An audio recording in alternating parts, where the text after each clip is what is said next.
مولانا سید ابو الحسن علی ندوی رحمۃ اللہ علیہ ایک عظیم مفکر، مبلغ، داعی، مصنف، تاریخ داں، ادیب اور مقرر و خطیب تھے، جن کی تحریر کا ہر پیراگراف ادب کا ایک شہپارہ اور جن کی تقریر کا ہر جملہ خلوص و محبت اور امت کے لیے درد و تڑپ کا آئینہ دار تھا۔ مولانا سید ابو الحسن علی ندوی ہندوستان کی وہ پہلی شخصیت تھے جن کو عجم سے زیادہ عرب جانتا تھا۔ ہندوستان کے پہلے ایسے عالم دین تھے جن کو سعودی کے شاہی خاندان نے 1951 عیسوی میں حج کے موقع پر خانہ کعبہ کی چابی دی تھی اور عرض کیا تھا کہ آپ جب چاہیں اور جس کو چاہیں خانہ کعبہ کے اندر لے جا سکتے ہیں۔ مولانا پہلے ایسے عالم دین تھے جن کو آکسفورڈ اسلامک سینٹر کا 1980 عیسوی میں چیئرمین بنایا گیا۔ مولانا پہلے ایسے عالم دین تھے جن کو سارے مسالک اور مذاہب کے لوگ اپنا رہنما مانتے تھے اور سبھی آپ کو اپنی محفلوں میں بلانا فخر محسوس کرتے تھے۔ مولانا ہندوستان کے پہلے ایسے عالم دین تھے جن سے دنیا کے بڑے بڑے بادشاہ بھی ملنا ایک شرف محسوس کرتے تھے اور مولانا کی نصیحتوں کو غور سے سنا کرتے تھے۔ مولانا سید ابو الحسن علی ندوی نے اردن کے شاہ عبداللہ، شاہ حسین، سعودی عرب کے شاہ سعود، شاہ فیصل، شاہ خالد اور شاہ فہد، مراکش کے کنگ ملک حسن ثانی، شارجہ کے حاکم سلطان بن محمد قاسمی، یمن کے صدر علی عبداللہ صالح اور پاکستان کے صدر جنرل ضیاء الحق سے کئی ملاقاتیں کیں اور امت کے مسائل ان کے سامنے رکھے۔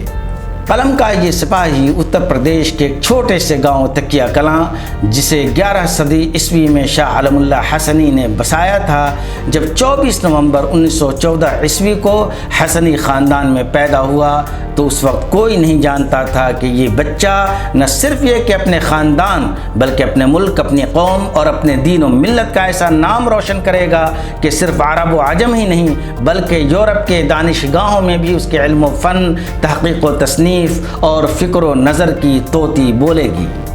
مولانا سید ابو الحسن علی ندوی کے والد ماجد کا نام مولانا حکیم سید عبدالحی حسنی تھا، جو ایک مشہور مصنف اور عالم دین تھے۔ 5000 ہندوستانی علماء کی سوانح پر مشتمل ایک انسائکلوپیڈیا نزہۃ الخواطر اور گل رانا آپ ہی کی تصنیف ہے، مگر 9 سال کی عمر میں ہی آپ کے والد ماجد کا انتقال ہو گیا، چنانچہ آپ کی پرورش و پرداخت کی ذمہ داری آپ کے بڑے بھائی ڈاکٹر سید عبدالعلی پر آ گئی۔ ڈاکٹر سید عبدالعلی ایک معناز عالم دین ہونے کے ساتھ ساتھ ایک پروفیشنل ڈاکٹر بھی تھے، جنہوں نے ڈاکٹری کی ڈگری لی تھی، لہٰذا آپ عصری اور دینی دونوں تعلیم کا سنگم تھے۔ دوسری طرف آپ کی والدہ ماجدہ خود بھی انتہائی نیک اور صالح خاتون تھیں اور ساتھ ہی کئی کتابوں کی مصنفہ اور شاعرہ تھیں۔ ایسے عظیم گھرانے اور دینی ماحول میں علامہ سید ابو الحسن علی ندوی رحمۃ اللہ علیہ کی تعلیم و تربیت ہوئی۔ بنیادی تعلیم آپ کی والدہ ماجدہ ہی نے آپ کو دی، اس کے بعد مزید تعلیم کے لیے آپ لکھنؤ کی مشہور اسلامک یونیورسٹی دارالعلوم ندوۃ العلماء میں داخل کرائے گئے۔ دارالعلوم ندوۃ العلماء کا شمار ہندوستان کی مشہور اسلامک یونیورسٹیوں میں ہوتا ہے۔ 1894 عیسوی میں کانپور شہر میں اس کا قیام عمل میں آیا، جو 4 سال بعد لکھنؤ منتقل ہو گیا۔ اس کے قیام کا اولین مقصد عصری اور دینی تعلیم کے درمیان امتزاج پیدا کرنا اور ایسے علماء و قائدین تیار کرنا تھا جو قدیم صالح اور جدید نافع کا پیکر ہوں، اور بلا شبہ مولانا سید ابو الحسن علی ندوی کی شخصیت اس کا ایک حسین شاہکار تھی۔ ندوے میں تعلیم حاصل کرنے کے بعد آپ نے لکھنؤ یونیورسٹی میں ایڈمیشن لے لیا اور 1929 عیسوی میں گولڈ میڈل کے ساتھ فاضل ادب کی ڈگری لی۔ پھر دیوبند جا کر تھوڑے دنوں تک مولانا حسین احمد مدنی سے حدیث اور لاہور جا کر مولانا احمد علی سے تفسیر بھی پڑھی۔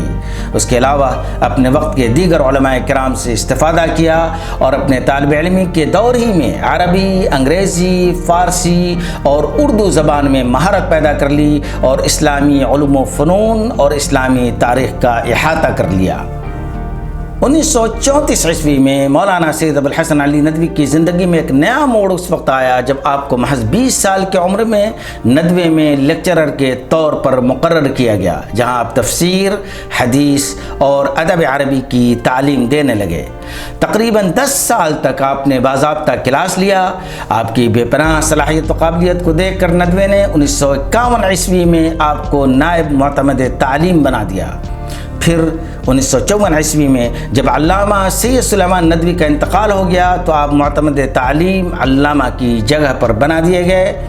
پھر 1961 عیسوی میں جب دارالعلوم ندوۃ العلماء کے ناظم ڈاکٹر سید عبدالعلی حسنی جو آپ کے بڑے بھائی بھی تھے کا انتقال ہو گیا تو ان کی جگہ پر ندوہ کی مجلس شورا نے متفقہ طور پر آپ کو ناظم یعنی ریکٹر چن لیا۔ اس کے بعد آپ نے اس گلشن علم و ادب کی آبیاری اپنے آخری سانس تک کی اور اسے شہرت و عظمت کی بلندیوں تک پہنچا دیا۔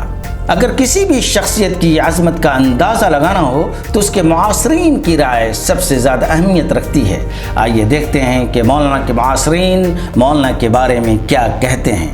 سعودی عرب کے سابق مفتی شیخ عبدالعزیز بن باز کہتے ہیں کہ شیخ ندوی کی کتابوں میں ہم نے ایک نئی زبان اور ایک نئی روح پائی۔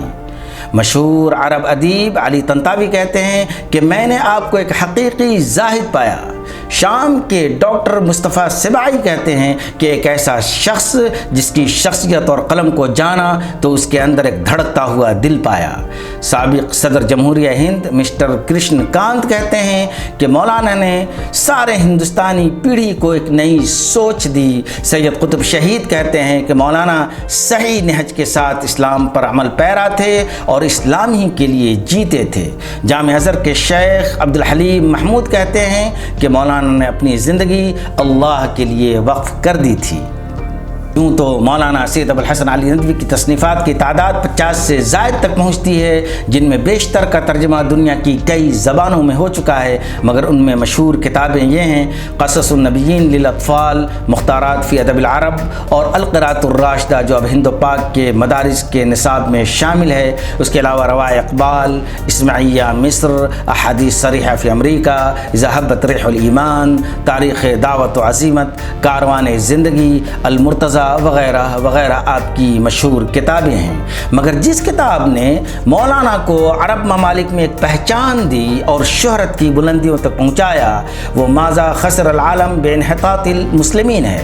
مولانا نے یہ کتاب 1944 سے 1947 کے درمیان لکھی۔ اس وقت آپ ایک نوجوان عالم دین تھے اور آپ کی عمر محض 30-32 سال تھی۔ اس کتاب میں مولانا نے ایک نئی فکر اور ایک نیا نظریہ پیش کیا تھا۔ سید قطب شہید اس کتاب کے مقدمے میں رقم تراز ہیں۔ کتاب کا پڑھنے والا بڑی شدت سے محسوس کرتا ہے کہ موجودہ قیادت بدلنے کی سخت ضرورت ہے۔ مسلمانوں کی قیادت ختم ہو جانے سے پوری انسانیت کو بڑا خسارہ ہوا ہے اور اس خسارے میں مسلمان ہی نہیں بلکہ ساری دنیا شریک ہے۔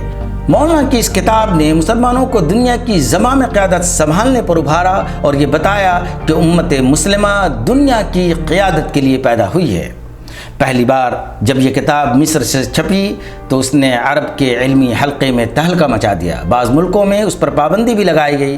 1951 عیسوی میں اس کتاب کی اشاعت کے بعد جب مولانا نے مصر اور عرب ممالک کا دورہ کیا تو آپ کی شان میں اعزازی جلسے کیے گئے اور جگہ جگہ آپ کا پرتپاک اور پرجوش استقبال ہوا۔ اس کے بعد عرب ممالک میں آپ کی شہرت عام ہو گئی اور عرب اور یورپ کی مشہور یونیورسٹیوں نے آپ کو لیکچرز کے لیے بلانا شروع کیا۔ مولانا سید ابو الحسن علی ندوی نے دنیا اور عرب ممالک کی تقریباً سبھی مشہور یونیورسٹیوں میں لیکچرز دیا۔ علی گڑھ، جامعہ قاہرہ، دمشق، جامعہ اسلامیہ مدینہ منورہ، London university, Glasgow, Columbia, Cambridge اور آکسفورڈ وغیرہ میں آپ کے محاضرات بڑے شوق سے سنے گئے۔ دارالعلوم ندوۃ العلماء کے ناظم بننے کے بعد 1961 سے 1980 تک مولانا کی بہت ساری تصنیفات و تالیفات سامنے آ گئی تھیں اور اس دوران اپنے دعوتی مشن کی خاطر مولانا نے بہت سے ممالک کا دورہ کیا تھا: مصر، سعودی عرب، فلسطین، سوڈان، شام، ترکی، برما، بنگلہ دیش، پاکستان، کویت، امارات، اردن، لبنان، ایران، افغانستان اور مراکش کے علاوہ پیرس، لندن، جنیوا وغیرہ کا آپ نے سفر کیا اور وہاں محاضرات دیے۔ اس بیچ مولانا سید ابو الحسن علی ندوی کی شخصیت ایک عالمگیر شخصیت بن چکی تھی۔ دنیا کے کونے کونے میں آپ کی شہرت پہنچ چکی تھی۔ 1980 عیسوی میں آپ کے عظیم الشان خدمات کے اعتراف میں کنگ فیصل ایوارڈ سے آپ کو نوازا گیا۔ مولانا نے اس ایوارڈ کی پوری رقم قوم کو عطیے میں دے دی۔ ویسے تو مولانا ہندوستان کی ملت اسلامیہ کے علمی، عملی اور سماجی و سیاسی خدمات میں روز اول سے مصروف تھے، مگر 1985 عیسوی میں میں جب آپ کو مسلم پرسنل لاء بورڈ کا صدر بنایا گیا اور اس کے بعد شاہ بانو کیس اور یکساں سول کوڈ کا مسئلہ ہندوستانی مسلمانوں کے سامنے ایک بڑا چیلنج بن کر سامنے آیا، تو مولانا کی ایک آواز پر شیعہ، سنی، اہل حدیث اور دیوبندی سبھی ایک پلیٹ فارم پر جمع تھے، اور مولانا کی قیادت نے اس وقت کی حکومت کو سپریم کورٹ کے فیصلے کے خلاف بل پاس کرنے پر مجبور کر دیا۔ مولانا سید ابو الحسن علی ندوی کا نظریہ تھا کہ ایمان کو تخت و تاج اور کرسی تک پہنچایا جائے، نہ کہ اہل ایمان کو۔ مولانا اپنے دعوتی مشن میں جہاں بادشاہوں اور ملک کے سربراہوں سے ملاقات کرتے، وہیں عوام الناس کو بھی داعی بننے کی بھرپور ترغیب دیتے۔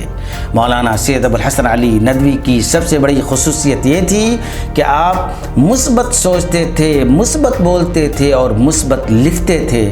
اسی کا نتیجہ تھا کہ آپ کے سارے کارہائے نمایاں آج بھی زندہ ہیں۔ مولانا بہت سارے علمی اداروں اور یونیورسٹیوں کی مجلس شورا کے ممبر، بہت سے تعلیمی اور سماجی و ادبی تنظیموں کے مؤسس اور بانی تھے۔ مولانا سید ابو الحسن علی ندوی دارالعلوم ندوۃ العلماء کے ناظم، آل India Muslim personal law board کے صدر، رابطہ عالم اسلامی مکہ مکرمہ کے بنیادی رکن، عالمی رابطہ ادب اسلامی کے بانی صدر، جامعہ اسلامیہ مدینہ منورہ کی مشاورتی کونسل اور یونیورسٹی کورٹ کے ممبر، جامعہ اسلامیہ ملیشیا کے رکن کے علاوہ بہت سے عالمی و مقامی اسلامی تنظیموں اور علمی و دعوتی اداروں کے روح رواں اور میر کارواں تھے۔ مولانا نے ہندوستان میں پیام انسانیت بھی قائم کیا اور اس کے پلیٹ فارم سے ہندو بھائیوں کو اسلام اور مسلمانوں سے قریب کرنے کی قابل قدر جد و جہد کی۔ اگر ایک طرف ملت اسلامیہ مولانا کی شاہ بانو کیس میں بے مثال قیادت کی سراہنا کرتی ہے، تو وہیں مولانا کی دور اندیشی اور دعوت و تبلیغ کے تئیں سنجیدگی کو آج بھی یاد کرتی ہے۔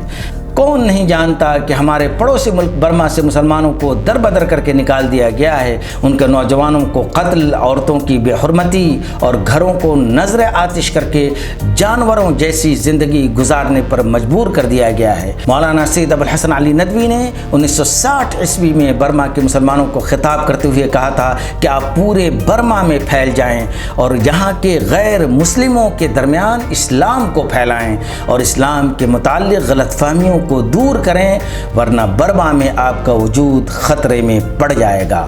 اور اس دور میں بعین ہی وہی ہوا جو علامہ نے پیشن گوئی کی تھی۔ اسلامی دنیا کا یہ عظیم محقق، مورخ، ادیب، داعی، مصنف، مفکر اور مصلح، ملت اسلامیہ کا سچا خیر خواہ اور حقیقی خادم 31 دسمبر 1999 عیسوی کو قرآن پاک کی تلاوت کرتے ہوئے 86 برس کی عمر میں اس دنیا سے ہمیشہ ہمیشہ کے لیے رخصت ہو گیا۔